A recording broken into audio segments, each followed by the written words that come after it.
Hey guys, hi, welcome back once again. My name is Vaishali, and having learned quite a few things from, through, and from within human interactions, and having pursued and completed my master's in business administration and in clinical psychology, I today want to talk about just be you, or rather to decipher this idea of just be you.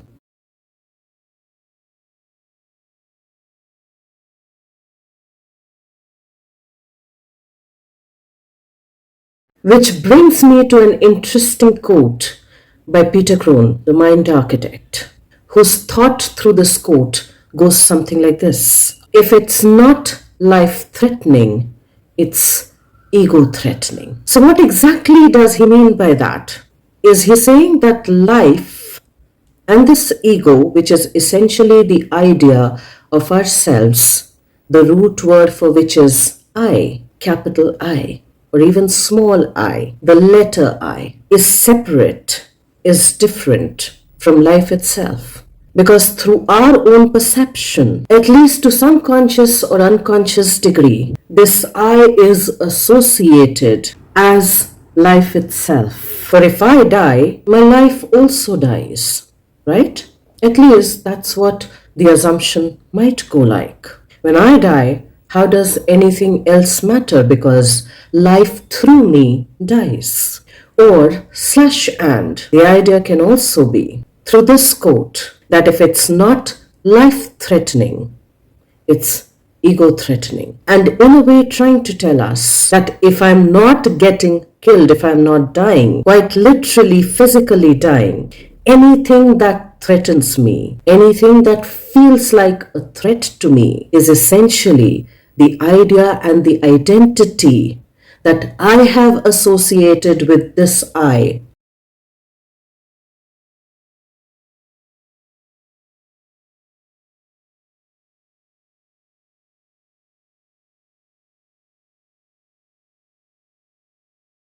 Essentially the ego dies. So then who is this I? What is this I that we talk about, that we wish to preserve, that we wish to present to the world, that we wish to present even to ourselves? Is this the I that we call as a personality? And what is our personality?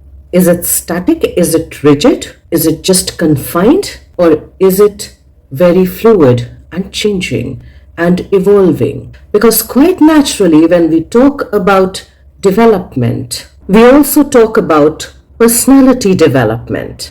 We also talk about developing and changing our mindset, our belief systems.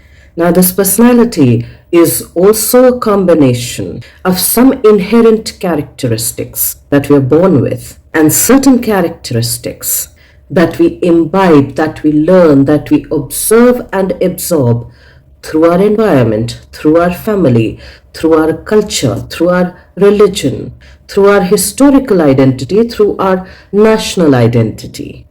Also, it's important to mention that this personality that we call as I or identify with whatever it thinks, with whatever it believes in, with whatever it talks, with whatever it does, or however that's played out, is an amalgamation, is accumulation, is probably even an adaptation of the unconscious, the subconscious, and the conscious. And most of that chunk, the larger chunk, lies dormant and lies hidden within the unconscious and the subconscious.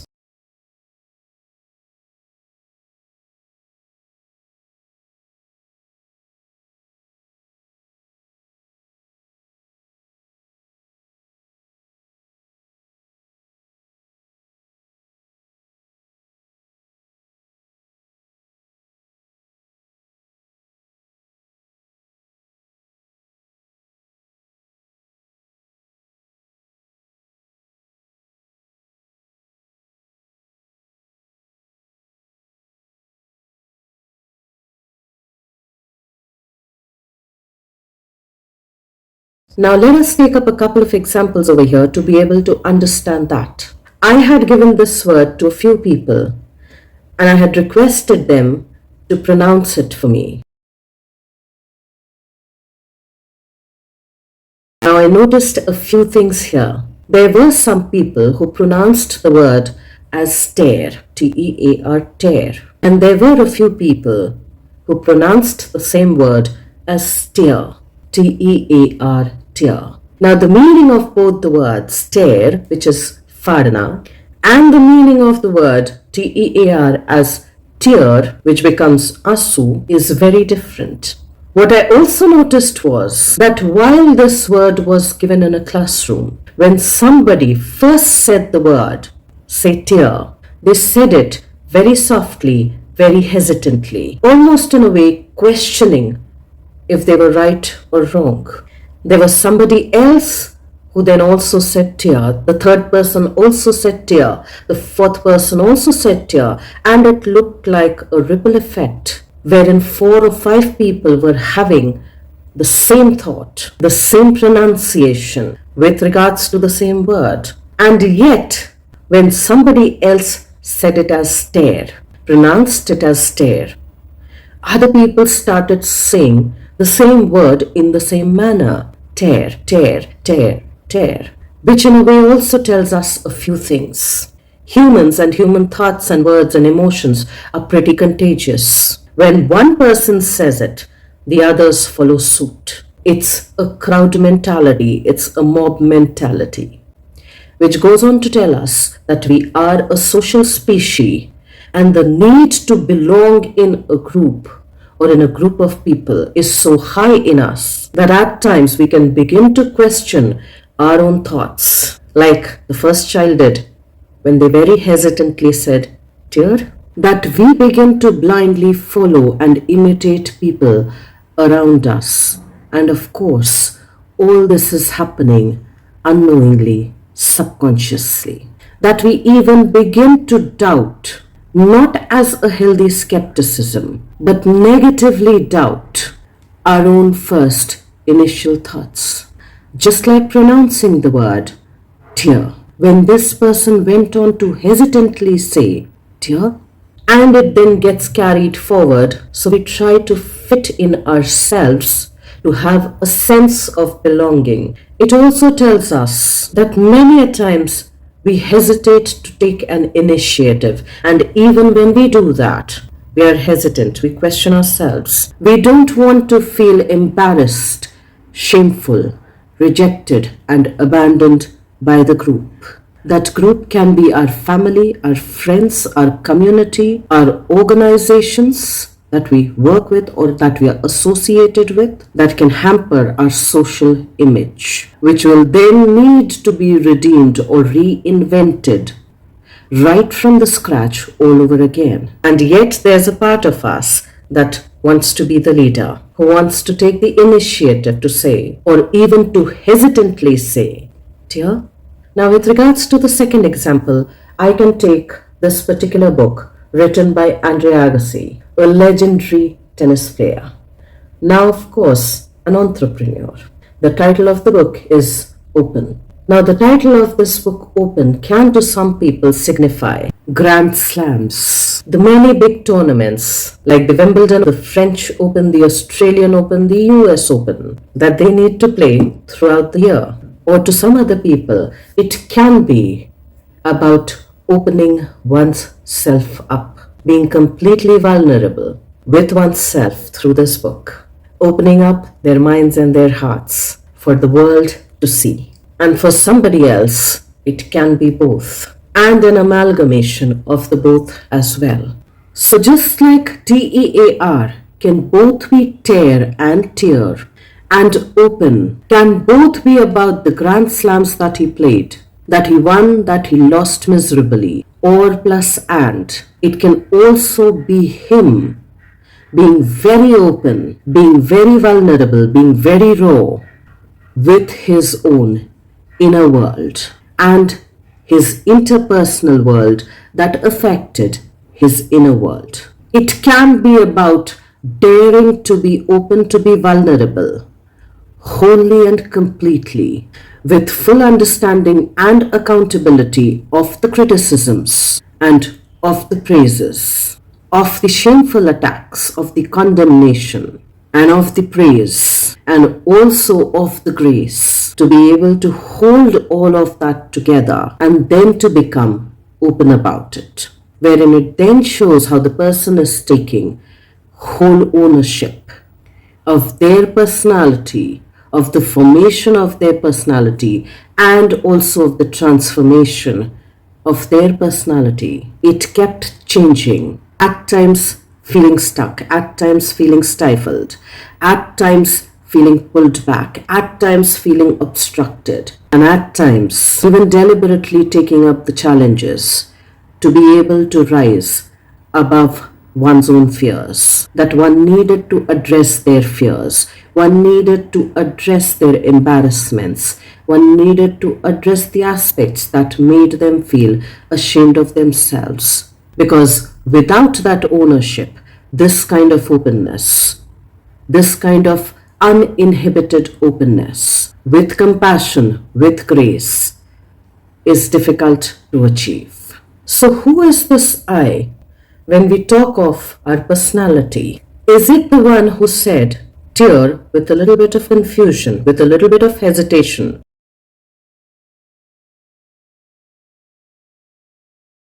and then was backed up by others who said the same thing?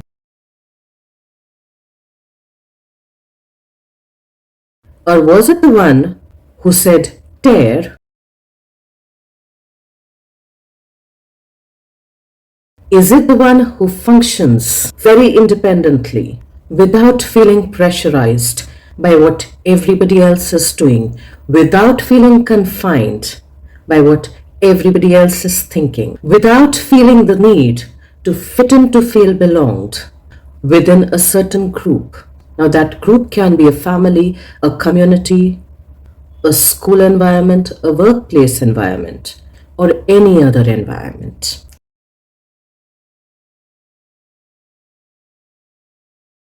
And in my understanding, it's a combination of both nature and nurture.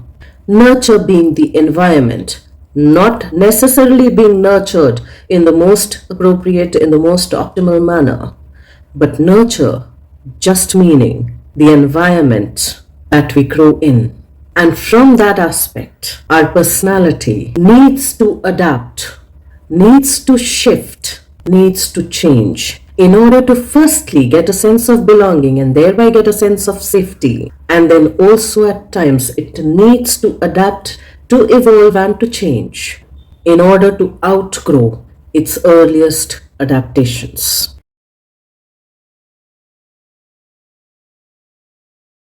In order to integrate or to bring together in the most harmonious manner both these aspects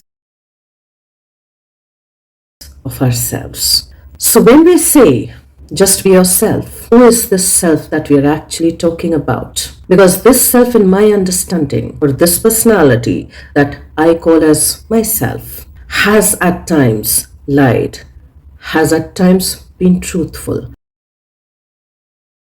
has at times felt ashamed, has at times felt proud also, has at times behaved very irresponsibly, and has at times behaved very responsibly as well,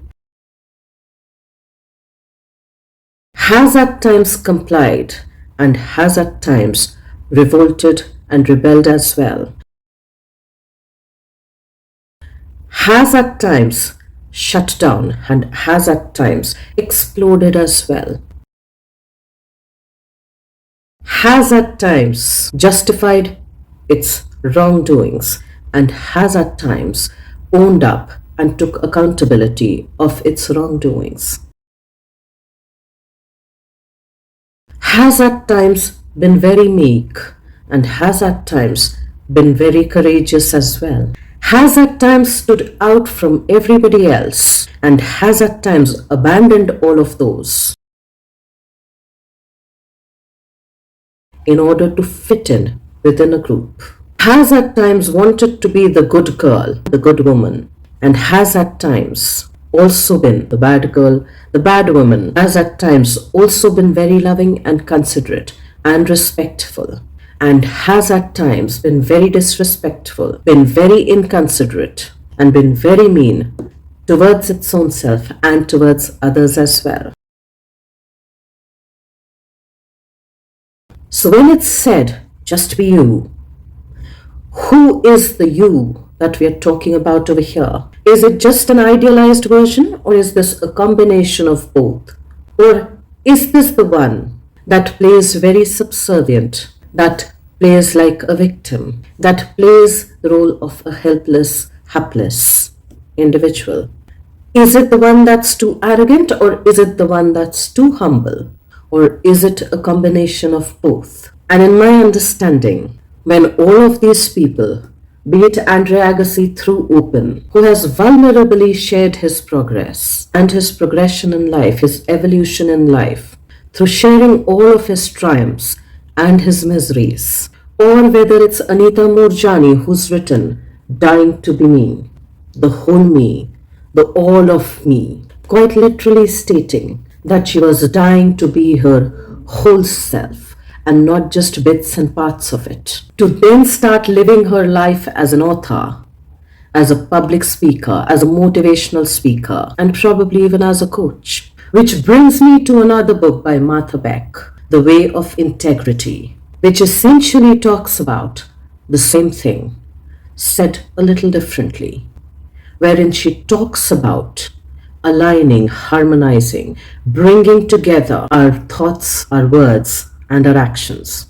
wherein there's not a fracture, a split between any of these three things, which is where wholeness or wholesomeness and thereby healing comes into the picture. To then have another book by another writer, Glennon Doyle, wherein she's given this workbook, she's made this workbook, wherein she goes on to question, wherein she goes on to ask, or for us to reflect upon what a good daughter, a child, or what a good son or a child looks like. What's that idea that's been told to us, that's been narrated to us, that's been played out before us, that others have told us is more acceptable, is more desirable? What's the idea of a good wife or a partner, or a good husband or a partner that's been told to us, that's been played out before us? Very directly or in unsaid ways, is more acceptable, is more respectable, is more appreciated, is more acknowledged, and thereby gets more sense of belonging rather than rejection. What's a good friend with exactly the same parameters? And the question goes like this: what were you trained to believe makes a good friend? Now, that training can be done in said and in unsaid ways. What do you think makes a good mother or a good father? What did your family, culture, and the world teach you to believe about what makes a good mother or a good father? What do you think, or what do you believe in, is a good leader? And what have you been trained and conditioned to believe in makes a good leader? What do you think makes for a good follower? What do you think is a bad man or a bad woman? What do you think makes for a bad wife or a bad husband? What do you think makes for a bad mother or a bad father? A bad leader or a bad follower? And that gives us the specific details which shapes us, which provides the information that goes through our ears, that goes through our eyes, that goes through our nose, that goes through our brain, and becomes embodied, not just in the brain, not just in the senses, but quite literally within our physical bodies and within our psyche, within our mindset, within our beliefs, which is what makes for The Origins of You by Vienna Farron, a licensed marriage and family therapist. Why do we get attached to these? Or maybe those ideas get attached to us because they make us, they shape us. And quite naturally, only when we get attached to them in said or in unsaid ways, we start defending them. And we only defend them because if we didn't, either we'll offend others or we feel offended ourselves, which is what the entire ego construct is all about. It's the I, It's this ego that attaches itself to these ideas, that it works to protect, that it works to preserve. So then the relevant question to ask is, what is this ego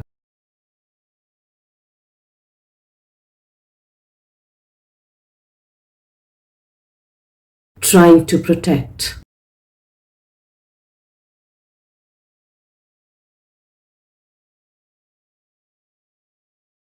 What is it trying to shed when it's trying to grow itself again?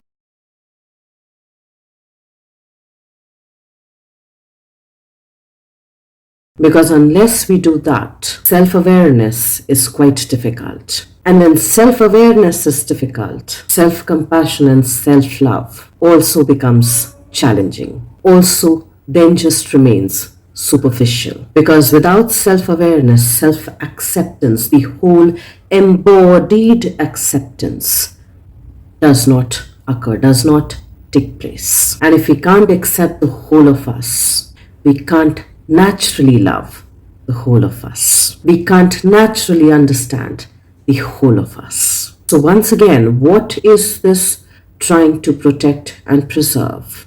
What is it trying to reveal or even to hide that can be considered embarrassing, that can be considered shameful, that can be considered offensive, and that can be considered as disgusting? And to whom?